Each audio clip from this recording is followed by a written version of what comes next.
What's up guys, ngayon nga ay nagbabalik tayo sa panibagong content. Ngayon nga ay magre-restore ako ng bagong sasakyan sa car parking 1. Bago nga ako umalis nang ay magpapag-gasoline muna tayo dito, Wave Eric.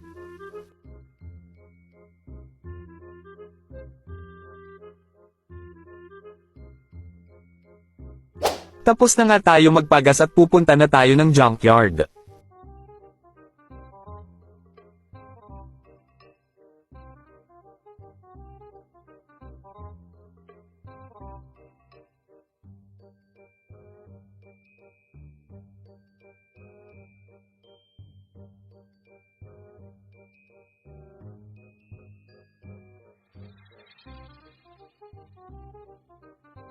Matagal na rin nga akong hindi nakapag-restore ng sasakyan, kaya nga maghahanap tayo ng mga sports car na ating i-restore at papagandahin natin.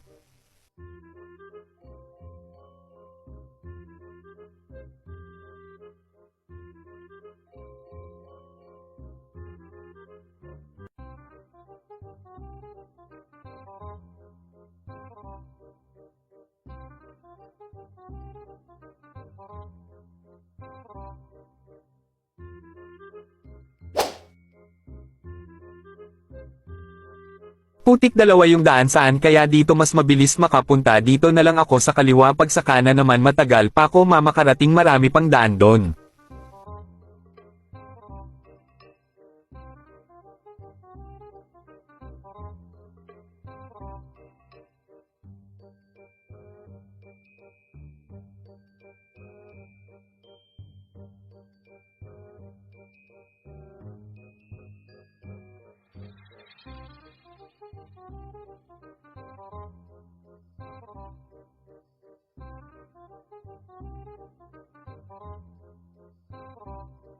Nandito na nga tayo sa junkyard. Titingnan ko nga muna kung may tao. Mukhang walang tao dahil wala naman nakabantay.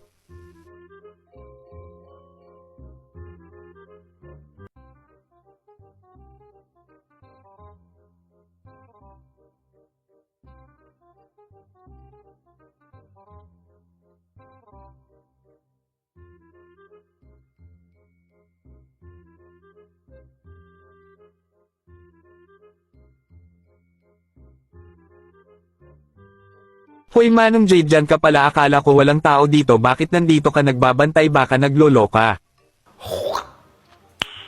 Nice.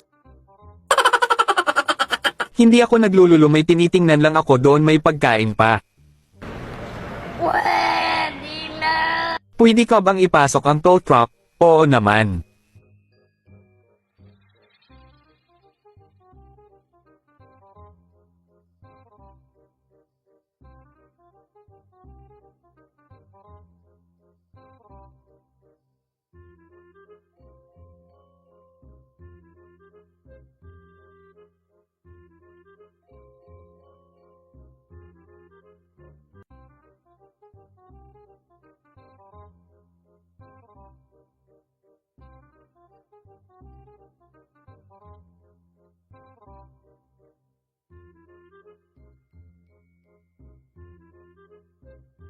Manong Jed, meron po kayong stock dito na sasakyan? Meron pa naman, kaso isa na lang Porsche. Okay na yun Manong Jed.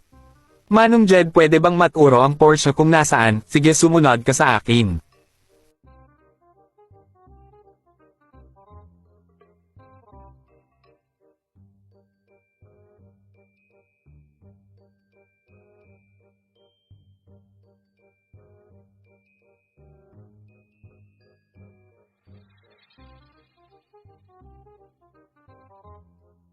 Ito yung Porsche na sinasabi ko, isa na lang ang natirang stock namin. Bibilhin ko na yan. Magkano ba yan?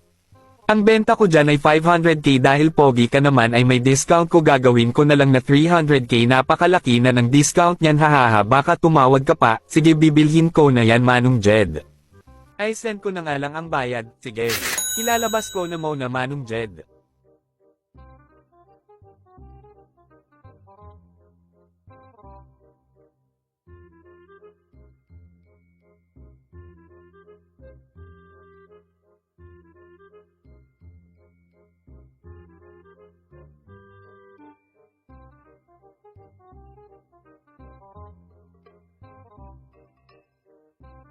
Putik na yan, bago pa lang ayaw na ata lumabas ng sasakyan, mukhang ayaw ata sakin. Sabi nga ni Manong Jed, ilalagay na daw niya sa tow truck.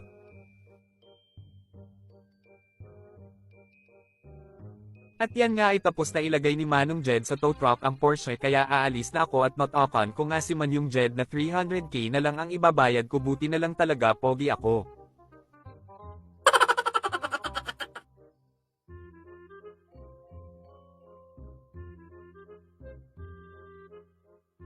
Dito na nga tatapusin ang video na ito dahil ang umabot na pala tayo ng 5 minutes, kaya abangan nyo na lang ang part 2 nanograms pag restore natin ang Porsche.